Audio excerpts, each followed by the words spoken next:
repurposing is a big thing in our community. I'm James, guys, and you're watching Blue Dog Reptiles. So let me turn around so you can see it. So when I talk about repurposing, I'm talking about things that weren't intended to be what we're trying to make them. If you know what the restore is, you know what I'm talking about. You go in there and you're like, oh, there's a China hutch. It's going to be great for a green tree python. Now, I'm sure the guy or girl, whoever created the China hutch, did not have keeping animals in it in mind. But enclosures are so expensive, we have to do what we can to accommodate some of these animals, especially these larger species animals. So today I'm going to walk you through a couple of items on some new builds and show you how we repurpose them. So let's get into it. So let's see here. Wow, I just said so and then I said so again. I hope you guys are doing well, and I hope that you had a great Memorial Day and thanked a veteran, firefighter, policeman, all the above for their service to this country. A lot of people do. They forget that the point of Memorial Day is remembering the fallen. I've lost a lot of friends in the line of duty. I actually lost one as early as a couple of days ago. So keep that in mind. I know it's about family and bringing everybody together, grilling, partying, but don't forget the main point of what it's all about. With that being said, let's get on to chippier? Is that even a word? Anyway, off topic, my brain's like a squirrel. This right here, I can never remember what the name of it is, but I picked it up at, I think it was Menards, one of the big box stores. Anyway, originally, this was used for an aquarium.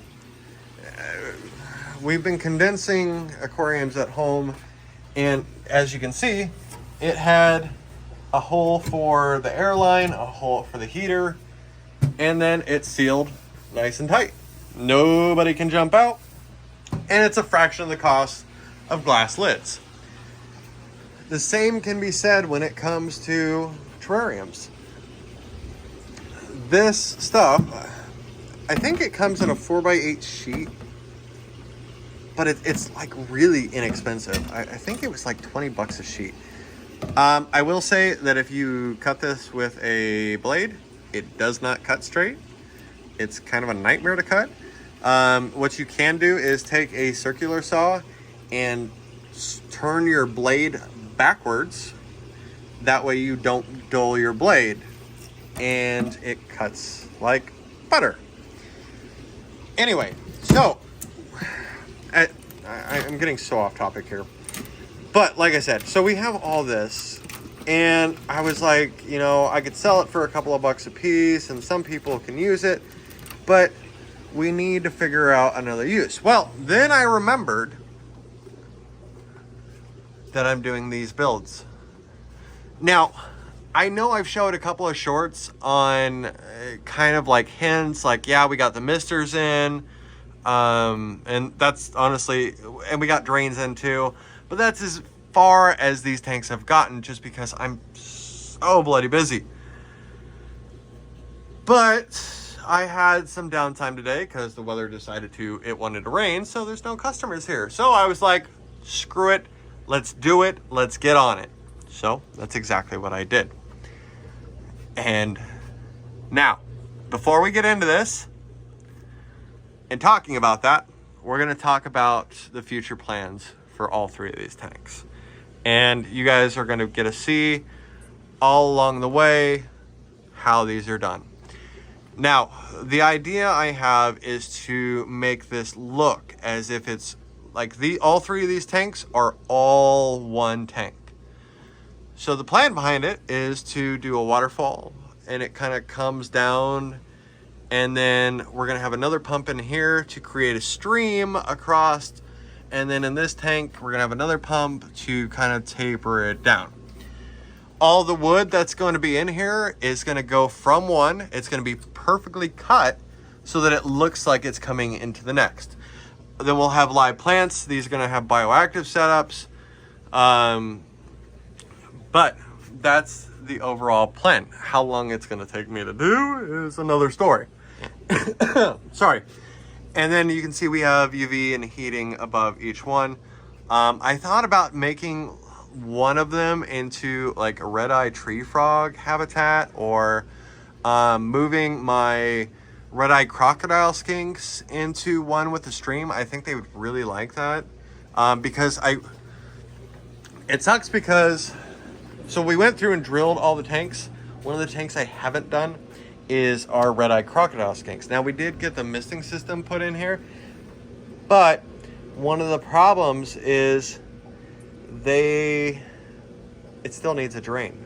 Right now the water level in here is a little too high, and that's one of the things I like about the drains. But they also currently have a baby in here, and so I don't want to mess with them too much.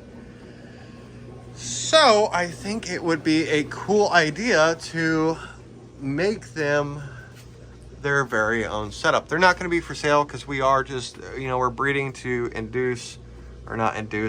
bring in more captive bred babies along the way. So let me know your thoughts down in the comments. And while you're down there, don't forget to subscribe, guys. You guys are awesome, and the channel is growing, and I love you guys for it because I love bringing you guys content. Now, this right here is foam. You can pick it up from Amazon. Now, it does come in different, what's the term? So there's different microns on how thick it is. So you can see how you can see like light through it. Let me show you a different one. This is what I use to cover up my drains. But you see how dense that is? You see how there's no openness? That means that water is going to be a lot more restricted going through it. Well, with these other ones, I don't want that. And yes, they come in different colors, but they're going to be covered up, so you're never going to see them anyway. Now, back to this. I wish I hadn't put away my step stool because, oh yeah, see the reflection? Hi! So, all right, let's get into this. So we repurposed some of that sheet panel, and what we did was we created, this is just, honestly, this was one piece that I cut into two. Now, I hot glued it in place. If you don't know this, I'm going to help you out and save you a headache. I learned this actually on my big Terrarium build. Hot glue does not hold underwater. It will break down and will come off. So, but if you're just temporarily hot gluing it in place, that's fine. Just make sure you go over it with aquarium silicone or foam or whatever to actually hold it in place. So that's all I was doing here, was just getting it temporarily in place, because we still have to. So there's a reason I kept this from the top, and that's so I can get the pump in, because there's not really much of a gap here. So that's gonna be fun, but this will be covered up with plants and all that. What I did was I combined the two. I ran hot glue down the side, down the middle, down the other side. Then I repurposed, so we repurposed this. We took some foam down here, and I had this originally from one of my pond builds. So we are, again, using it. We are repurposing it to make a landing. So obviously I don't want this whole thing water, because then the animal should be mostly fully aquatic. So what we're gonna do is we're gonna use it for what it's not intended for, and build up a landmass here, and then the waterfall will come down here. And then you're like, well, how is the water going to get back in there? You have it all sealed up. I wish I had shown this before I glued this, but there's actually cuts down here that go into this channel. And I did this on both this side and the other side to keep the Oh, that's going to be interesting because I hot glued the other side and it's going to have water. So I'm going to have to reach my arm down there and silicone it. That's going to be fun. Or I could use super glue. I might do that. Then I took some spray adhesive because this stuff right here, this Gorilla Spray adhesive. Now the paneling, I think it's like window paneling, or I don't know. But you can see how I sprayed it on there. Normally this is really slick, and which means that foam is not going to stick to it that well.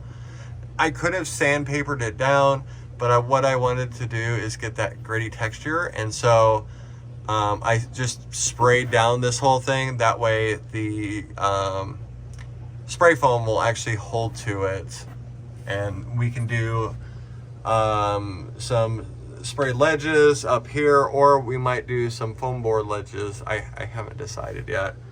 I'm still kind of in the designing process as I go with these, but repurposing is a big factor in our world because number one, it saves us money. Number two, we get junk out of our house and use it for something else. I mean, this stuff was just sitting in my storage unit. Guess what? Now I'm using it for something else. And then number three, we get an awesome enclosure for it. So let me know down in the comments if you guys have repurposed something that wasn't intended for. I actually probably the number one thing that I hear that's repurposed are wine chillers. They are repurposed into incubators, which is just awesome. So let me know down in the comment what you guys have repurposed to make for a great project.